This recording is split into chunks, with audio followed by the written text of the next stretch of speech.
திருச்செந்தூர் கடற்கரையில் கிடைத்த 4வது கல்வெட்டில் முருகப்பெருமானின் முக்கிய வரலாறு குறித்த தகவல் கிடைத்ததால் பக்தர்கள் மகிழ்ச்சி வெள்ளத்தில் தெளித்துள்ளனர்.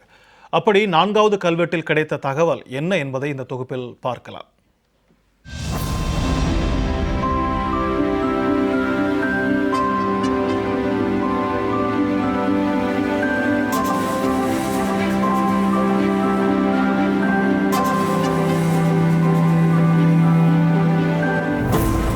முருகனின் அறுபடை வீடுகளில் 2ஆம் படை வீடாக விளங்குகிறது தூத்துக்குடி மாவட்டத்தில் அமைந்துள்ள திருச்செந்தூர் சுப்பிரமணிய சுவாமி கோவில். இந்த கோவிலுக்கு உள்ளூர் மட்டுமின்றி வெளியூர் மற்றும் வெளி மாநிலம் வெளிநாடுகளிலிருந்தும் ஏராளமான பக்தர்கள் வருகை தந்து முருகனின் அருளை பெற்று செல்கின்றனர்.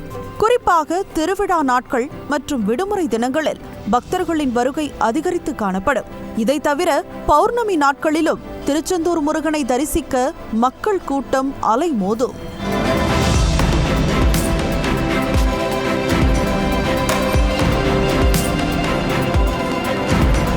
இதற்கிடையே கடந்த 1 மாத காலத்திற்கும் மேலாக திருச்செந்தூர் கடலில் அலைகள் சீற்றத்துடன் காணப்படுகிறது. இதனால் கடல் அரிப்பு ஏற்பட்டு பல்வேறு பாதிப்புகளை ஏற்படுத்தியுள்ளது. இதனால் கடற்கரை பகுதிக்கு பக்தர்கள் இறங்கும் படிக்கட்டுகள் தகரம் மற்றும் தடுப்பு வேலிகள் கொண்டு அமைக்கப்பட்டுள்ளது. மேலும் அந்த இடத்தின் வழியாக பக்தர்கள் புனித நீராடவும் தடை விதிக்கப்பட்டுள்ளது.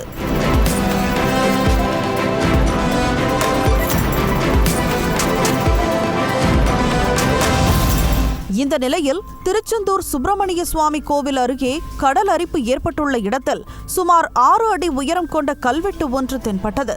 ஆனால் அந்த கல்வெட்டு கவிழ்ந்த நிலையில் இருந்ததால் பல்வேறு முயற்சிக்கு பின் கோவில் பணியாளர்கள் மற்றும் கடற்கரை பாதுகாப்பு பணியாளர்கள் இணைந்து சுமார் 1 மணி நேரம் போராடி கல்வெட்டை மீட்டனர். பின்னர் கல்வெட்டு மிகுந்த அழுக்கு படிந்த நிலையில் இருந்ததால் அதனை சுத்தப்படுத்தி திருநீறு தேய்த்து எழுத்துக்களை படித்தனர். அதில் சத்திய தீர்த்தம் என்று குறிப்பிடப்பட்டிருந்தது.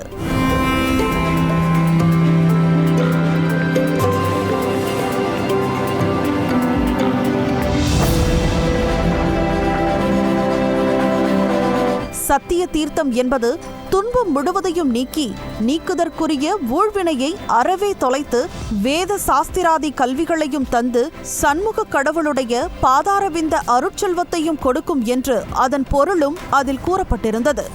ஏற்கனவே திருச்செந்தூர் கடற்கரை பகுதியில் கடந்த 2 மாதங்களுக்குள் 3 கல்வெட்டுகள் கண்டெடுக்கப்பட்டு அதில் மாதா தீர்த்தம், பிதா தீர்த்தம், முனி தீர்த்தம் என்று குறிப்பிடப்பட்டிருந்தது குறிப்பிடத்தக்கது.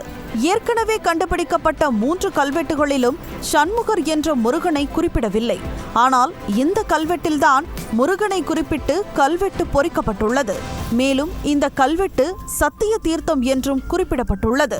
திருச்செந்தூர் முருகனை வணங்குபவர்களுக்கு நிச்சயம் வேண்டிய வரம் கிடைக்கும் என்பது அசைக்க முடியாத உண்மை என்பதை மீண்டும் உறுதிப்படுத்துவதாக இந்த கல்வெட்டு உள்ளது என முருக பக்தர்கள் பரவசம் அடைந்துள்ளனர்.